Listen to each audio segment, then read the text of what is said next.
잘 오셨습니다. 잘 오셨습니다. 오늘 이 시간에 우리에게 귀한 말씀을 준비해 주셨거든요.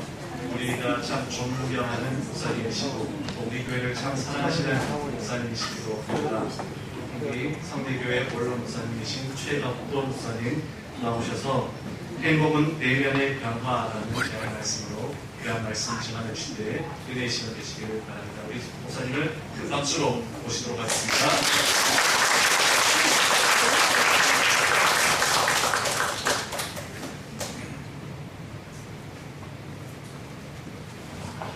반갑습니다.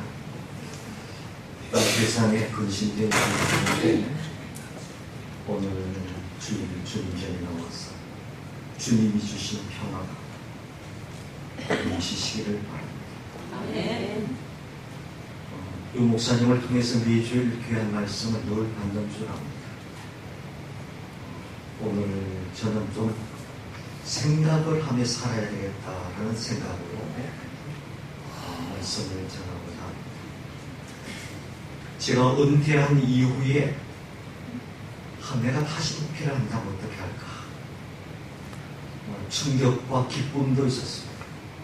우리 김병호 장로님하고 학교 홍보 관계로 서울의 연동교회, 이제 연동교회에서 학교 홍보를 하기 위해서 담임 목사님 만나고 수원의 수원성교회 가서 저희들이 만났는데 젊은 두 목사님을 만나고 제가 저 두 목사 같으면 내가 다시 목회를 하고 싶어요. 저런 의식과 정신을 가지면 그것은 다른 게 아니고 기독교는 가장 중요한 것은 제가 보기에는요, 기독교 인문학을 놓치면 안 된다고 생각합니다.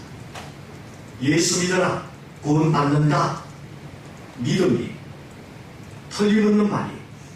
그러면 구원 받은 자들이 어떻게 살아야 될 것인가? 어떻게 살아야 되겠느냐는 질문 속에는 늘 세 가지를 스스로 질문을 던져야 됩니다. 나는 누구인가? 나는 어디서 왔는가? 나는 어디로 가는 것인가? 이 인문학의 가장 중요한 세 가지 질문인데 그것을 하나님 말씀, 성경 속에서 이 세 가지 문제를 해답을 가지면서 매일같이 살아가야지 변화가 일어납니다. 내가 어디서 왔지? 어느 날 우연히? 아니에요. 지금 내가 어디로 가고 있지? 내 인생의 종착점은 뭐지?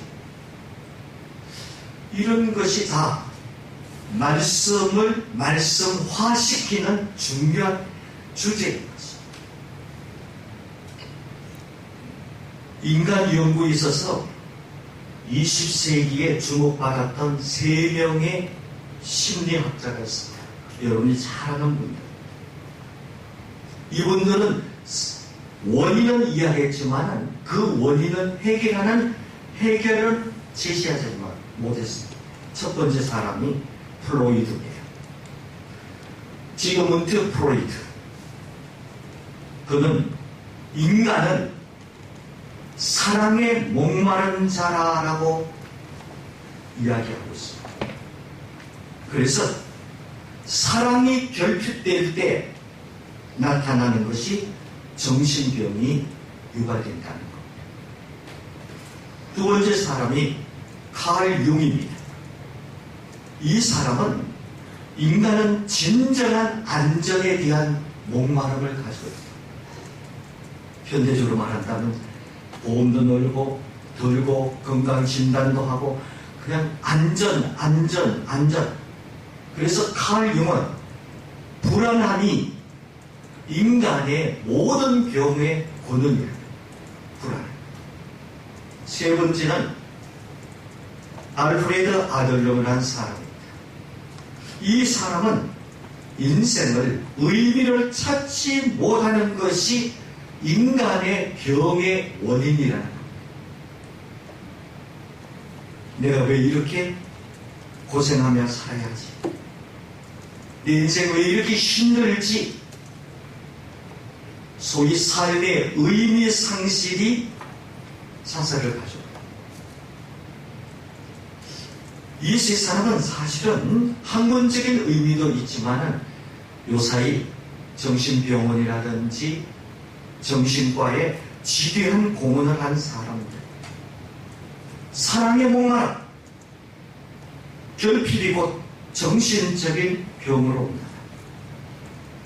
안정감이 흔들릴 때 안전에 대한 목마름, 거기서 생기는 불안함이 결과적으로 인간을 힘들게 한다는 것. 동시에 내가 왜 살지? 삶의 의미를 찾지 못할 때 병의 원인이 있습니다. 은퇴를 하고 나니까요, 저도 이제 70을 넘어서 70 중반을 향해 이렇게 가니까 느낌이 장면님 앞에 죄송합니다. 나이 이야기입니다. 느낌이 진짜 나이가 시간 너무 빨라요. 왜 이렇게 빠르지? 일주일 왜 이렇게 빠르지? 지금 시간 같았다면 와, 설교 준비 어떻게 하지? 그러면서 하나의 느낌이 오는가 하면 진짜 예수 믿는 사람들, 이건 목사이든 장로이든 누구이든 간에 연세 드실수록 삶의 의미가 흔들리게 되면요, 예수 믿는 신앙도 근본이 흔들리기 시작합니다. 이런 문제. 오늘 서론이 너무 길게 이야기했지만 바로 이런 문제를 앓고 있는 우리들에게 성경의 해답은 도대체 뭘까? 우리 신앙의 결과 혹은 목표가 무엇일까?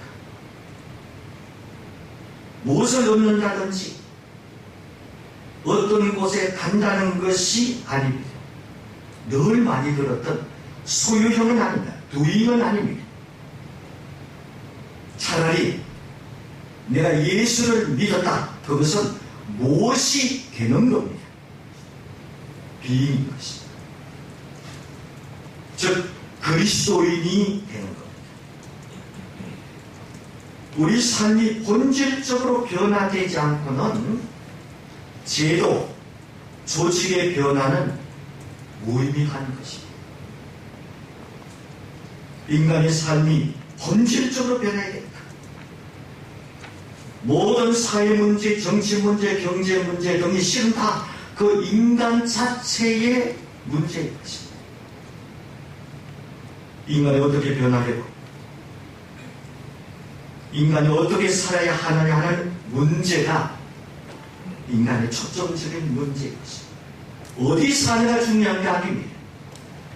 내가 한국에 있느냐, 미국에 있느냐, 프랑스에 있느냐, 이태리에 있느냐, 그 문제가 아니고 어디가 아니고 어떻게 내 인생을 살아가느냐가 그것이 행복의 문제와 직결되어 있는 것입니다. 이런 의미에서 사회 변화라든지 제도 변화 외치는 사회주의자나 공산주의자들과 근본적인 차이가 있는 것입니다.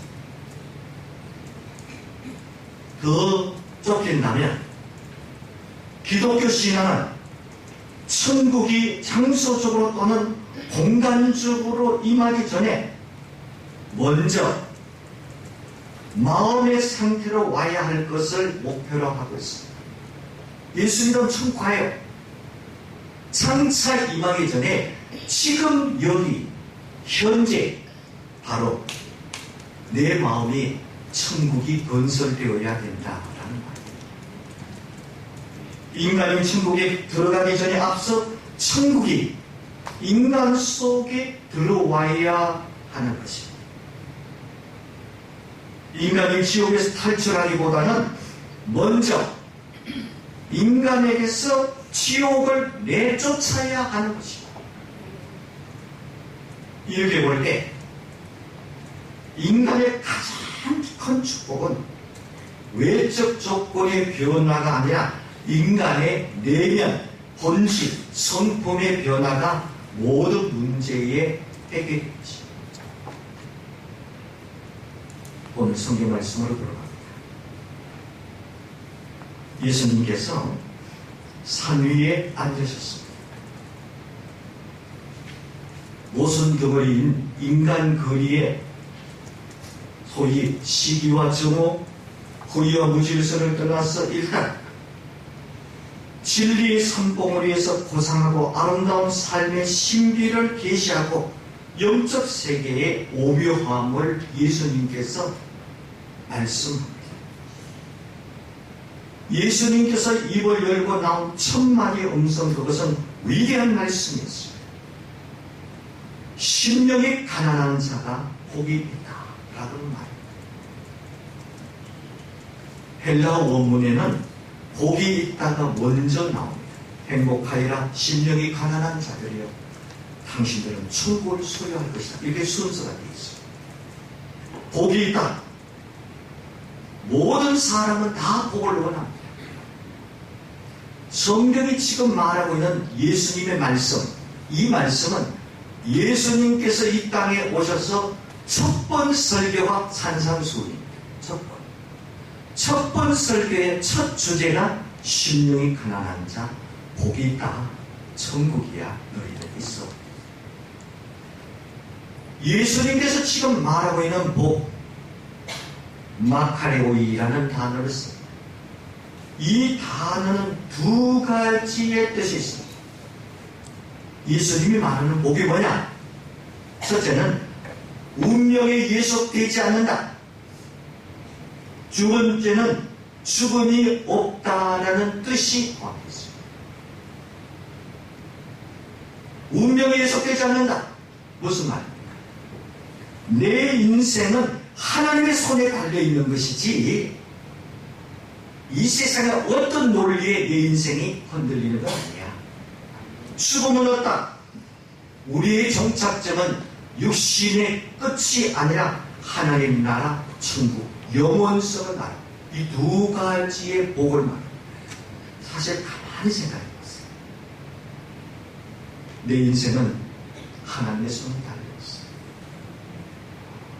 나의 인생의 정착점은 이 땅에서 90, 100년의 이것이 인생 끝이 아니라 영원한 하나님 나라, 천국이 나에게 있어요. 이 두 사실이 진정으로 고백하면서 아멘입니다 라고 살아간다면 많은 것 가운데서 자유함을 누릴 겁니다. 가진 것, 못 가진 것, 건강하지 못한 것, 이 모든 것 속에서도 이 두 가지의 확신 속에 우리가 흔들리는 것입니다. 이 말은 산상수훈의 서두에 9번 나오는데 이것을 세씩 이렇게 연결되어서 말씀을 해석할 수가 있습니다. 여기서 첫 번째, 세 개의 그룹이 있습니다. 하나는 심령이 가난한 자,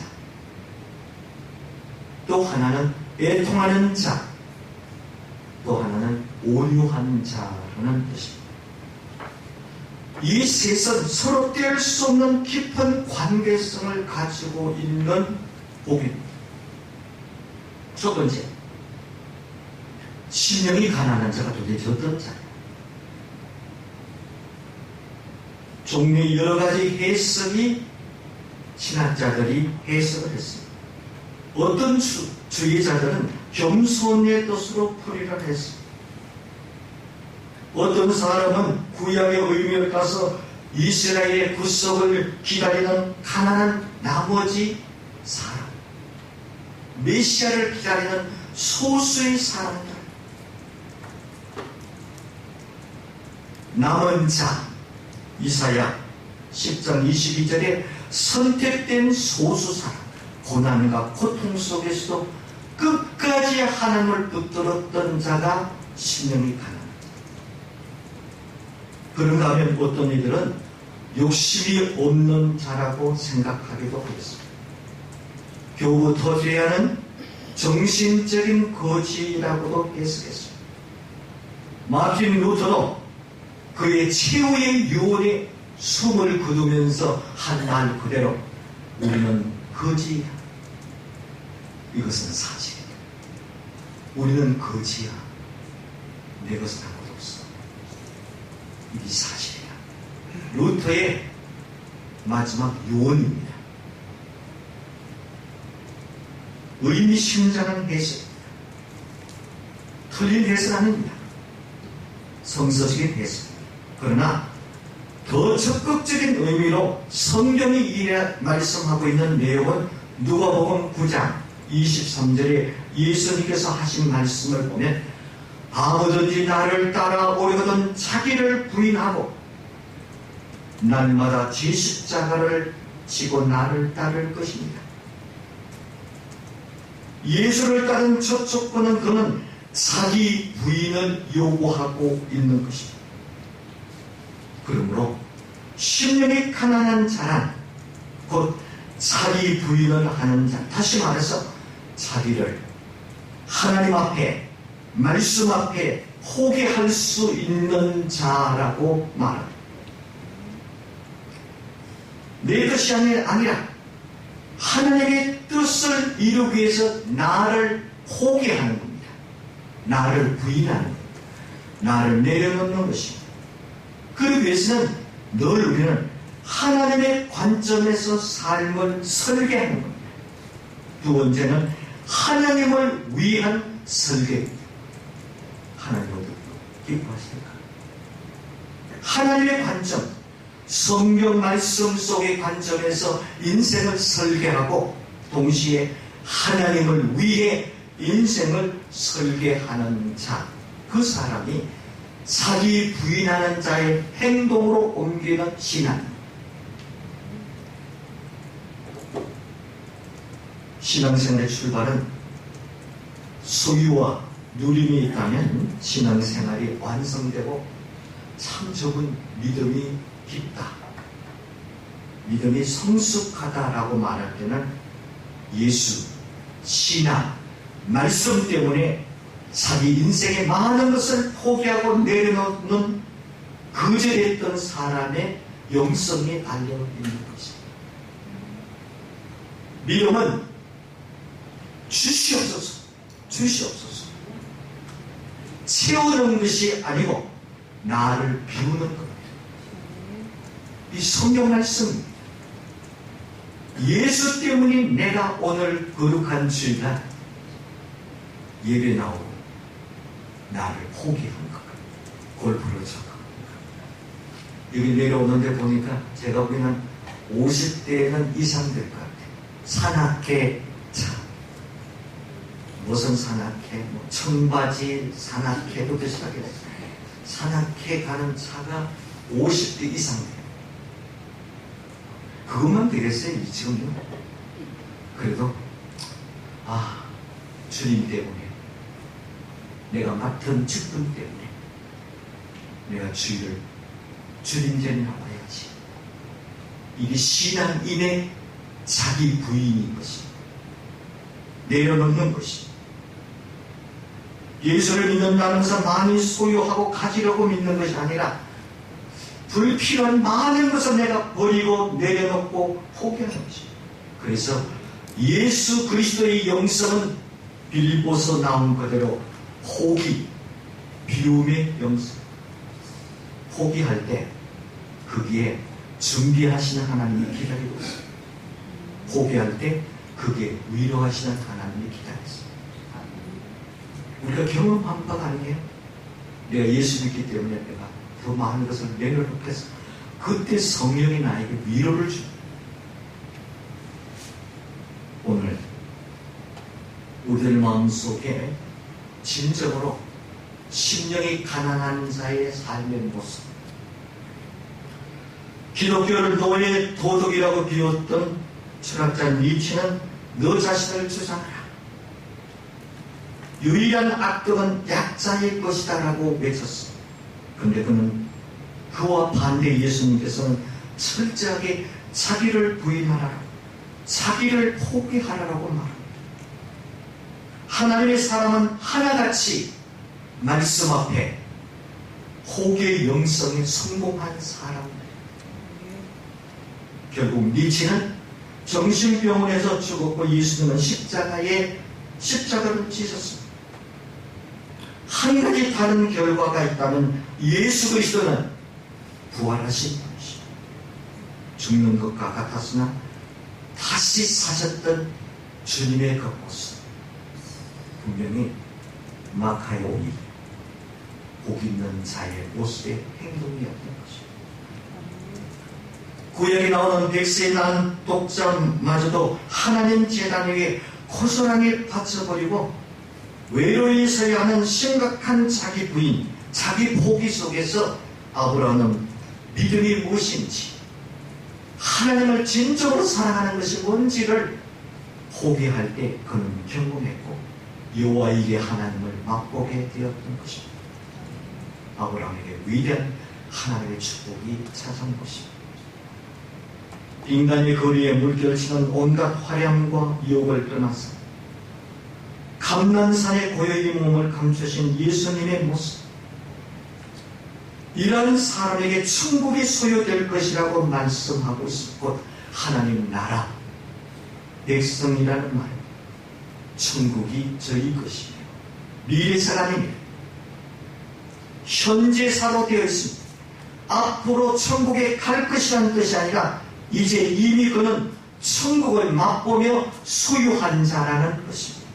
물론 현재의 눈물과 고통을 맛보고 건너야 할 죽음의 강이 가로질러 있더라도 우리 손에는 이미 천국 요소, 곧 예수님을 친구로 구주로 모시고 의와 사랑과 거룩함을 자기 것으로 소유하고 있다라는 말. 애통하는 자가 복이 있다라고 말합니다. 진정으로 행복한 내면의 변화에 애통을 말합니다. 이 해석은 자기 지혜와 허물 때문에 애통하는 자, 눈물을 흘린 자라고도 해석을 하고 있습니다. 또는 구약적인 의미에 따라서 이스라엘 나라의 회복을 위해서 슬퍼하는 자, 그를 가리킨다라고 말하는 사람도 있습니다. 또 애통하는 자는 중보적인 차원의 애통을 말합니다.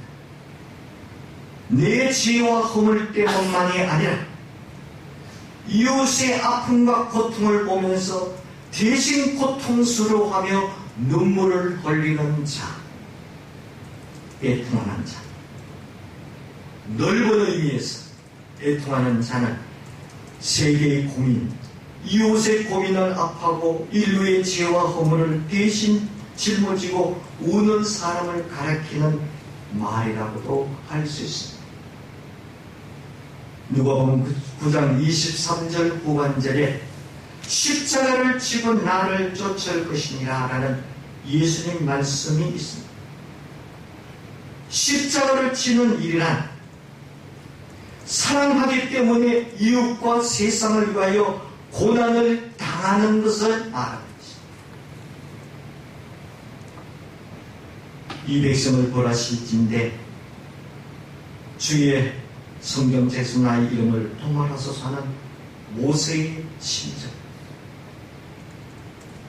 감난산에서 예수님이 애통한 것 같이 예루살렘아 예루살렘 하시면서 무너지는 예루살렘 성을 바라보면서 눈물 흘리시는 예수님의 그 심정, 아버지여 이 무리를 사하여 주옵소서. 저희가 하는 일을 알지 못합니다. 이렇게 십자가에서 부르짖었던 예수님의 그 마음, 과연 신앙이란, 믿음이란 주를 위해서 진리 때문에 부모나 처자나 형제나 자매나 자기 생명이라도 다 버려야 하면서 동시에 돌이켜서 저들을 위해서 가장 심각한 무거운 짐, 십자가를 자기 등에 져야 하는 것입니다. 저들의 아픔을 나의 아픔으로 느낀다. 저들의 죄를 나의 죄로 알아서 애통할 수 있는 자, 그는 과연 복 있는 사람이다 라고 말합니다. 오늘 이 땅 크리스찬들 중에도 이처럼 주의 슬픔을 안고 이웃과 세상을 통하여 애통할 줄 아는 사람이 있다면 교회의 이미지는 훨씬 달라질 겁니다. 왜 우리 동네에 교회가 존재하고 왜 예수 믿는 사람들이 있어야 된다는 의미성이 확 달라진다라는 것. 우리 사회에 죄와 불의가 횡행하여 문제이기보다는 차라리 백성의 죄와 불행을 설표할 줄 아는 참 애통한 자가 적다는 것이 도리어 우리의 문제라는 거예요. 참 애통하는 자, 그가 진정으로 위로를 받을 것이다 라는 것입니다. 그 사회와 그 나라가 역시 위로를 받을 것입니다. 여기서 애통하다라는 뜻은 곁에서 부르다라는 뜻, 성령 파라크레토스라는 동일한 언어인 것입니다. 곧 이런 겁니다. 우리가 애통하면 성령께서 우리 곁에 와서 말할 수 없는 탄식으로 함께 기도해 주심으로 우리의 애통이 평안으로, 우리의 근심이 성숙으로, 우리의 고난이 선으로 바꾸어져서 위로를 받게 된다라는 뜻입니다. 이것이 믿음의 축복인 것입니다. 마지막으로 온유한 자의 위로입니다. 화학적으로 말하면 두 개의 상반되는 원소, 산소와 수소가 합해서 새로운 물질인 물을 만듭니다. 이처럼 심령이 가난한 자와 애통하는 자가 합하면 온유한 자가 되는 것입니다. 자신의 지와 무능력을 철저히 인식하는 그 가난한 마음과 이웃과 세계를 위해서 십자가를 지는 그가 온유한 자라는 거예요. 단순히 마음씨가 착한 사람을 가리키는 말은 아닙니다. 부단히 자기 감정 절제 훈련과 하나의 답답하고도 인간관계에 적극성을 진 자세도 의미하고 있는 것입니다. 그런 의미에서 온유는 고집을 꺾는 겁니다. 온유는 섬기는 마음으로 자신의 권리와 기대를 남에게 배려하고 양보해 줍니다. 이 온유한 자. 인간관계에 굉장히 중요한 거죠. 이렇게 온유한 자가 되면 저희가 땅을 기업으로 받을 것이다 라고 말합니다. 여기서 땅을 기업으로 받는다는 것은 전쟁에서 승리한 후에 평화를 누리며 얻을 땅을 나눈다라는 의미인 것입니다. 곧 온유한 자가 인생의 험난한 싸움에서 궁극적으로 승자가 되어서 그 마음속에 평안을 누리게 된다는 것입니다. 시편 37편 11절 말씀에 오직 온유한 자는 땅을 차지하며 풍부한 화평으로 즐기리라라는 말씀이 있습니다. 나아가서 온유한 자는 그날의 새하늘과 새 땅에 들어가서 큰 기쁨을 누릴 것이라고 계시록 21장 1절에는 말씀을 하고 있습니다. 성령님이 주시는 온유함으로 날마다 세상을 이겨나갈 수 있는 마음, 세상에서 얻을 수 없는 평안을 온유한 마음으로 내 마음속에 늘 채워나가는 것. 이 땅을 누가 차지할 것입니까? 명예와 권력욕에 불타는 정치가들입니까?